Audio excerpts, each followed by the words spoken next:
ഇതെല്ലാം ഞാൻ നട്ടതാണ് കേട്ടോ. ഇല്ലാതെ വളമുണ്ട്, ഇഷ്ടംപോലെ വളം ഇട്ടിട്ടല്ല ഈ മണ്ണിനകത്തൊരു കോപ്പും ഉണ്ടാകത്തില്ല. വേറും പന്ന മണ്ണ്. വളം ഉണ്ടെങ്കിൽ മാത്രം എല്ലാം ഉണ്ടാവും. ഇത് കപ്പയാണ് കേട്ടോ, ഞാൻ നട്ട കപ്പയാണ്. ഇതുപോലെ ഒരു ഒരു ഒരു കോപ്പും ഉണ്ടാകത്തൊരു മണ്ണാണ്.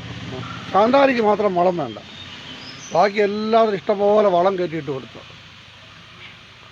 കറാമില്ല, ഒന്നും ഉണ്ടാകത്തില്ല, വേറും പട്ടിക്കാട്ടം പോലെ മണ്ണാണ്. നമ്മളതിന് വളമൊക്കെ ഇട്ടുകൊണ്ട് ഇതൊക്കെ ഉണ്ടാകുന്നത്. കാന്താരിക്ക് ഓമയ്ക്ക് മാത്രം വളം വേണ്ട, ചക്കയ്ക്ക്, ബാക്കി എല്ലാത്തിനും വളം വേണം. വളമെന്ന് പറയുമ്പോഴേ സെറാമിനെന്ന് പറഞ്ഞാൽ രാസവളമാണോ അതോ ജൈവവളം എന്ന് അറിയത്തില്ല. അതാ അതിനകത്ത് ഒത്തിരി പിണ്ണാക്കിനൊക്കെ കണ്ടിട്ടുണ്ട് ഞാൻ. കണ്ട് ഇത് പച്ചക്കറി കിറ്റിൽ നിന്ന് കിട്ടിയ ഒരു അളിഞ്ഞ ഒരു ഒറ്റ മുളകിൽ നിന്ന് ആ കുരുവിൻ്റെ പഴുത്ത മുളക്, അതിന് കുരു വിട്ട് കിളിപ്പിച്ച ഇത് കിളിച്ച് വരുന്നില്ല. അവസാനം രാശി സെറാമിലിട്ടപ്പോഴാണ് ഇതെല്ലാം റെഡിയായത് കേട്ടോ. ഇതൊന്ന് മുങ്ങിയാന്ന് തോന്നുന്നു കേട്ടോ. അവനെ ഒന്ന് ഓടിക്കണം, ഇച്ചിരി പേസ്റ്റ് നമ്മുടെ കോൾഗേറ്റ് ശകലം വെള്ളത്തിൽ കലക്കിയിട്ട് സ്പ്രേ ചെയ്ത് കൊടുത്താൽ ഇതെല്ലാം പോവും. അപ്പം ഇന്ന് ഇപ്പോഴാണ് കാണുന്നത് കേട്ടോ.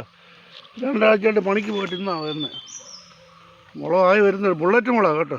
ഉണ്ട്, ഇതങ്ങ് ചാഞ്ഞ് കിടക്കുക. ബുള്ളറ്റ് മുളക്. പച്ചക്കറി കിറ്റിനകത്ത് ഒരു മുളക് അഴിയ ഉണ്ടായിരുന്നു. അതിനകത്ത് ഒരു 8-10 കുരു ഉണ്ടായിരുന്നു. ഒന്നും ഉണ്ടാകത്തില്ല, വെറും പന്ന മണ്ണ്, ഒരു കാശിനും കൊള്ളാത്തൊരു സ്ഥലമായത്. ഇവിടെ വരണമെങ്കിൽ ഓട്ടോക്കൂലിക്ക് തന്നെ കൊടുക്കണം, ഒരു മാസം 3000 രൂപ. നമ്മളിങ്ങനെ ആക്കി എടുത്തതാണ്.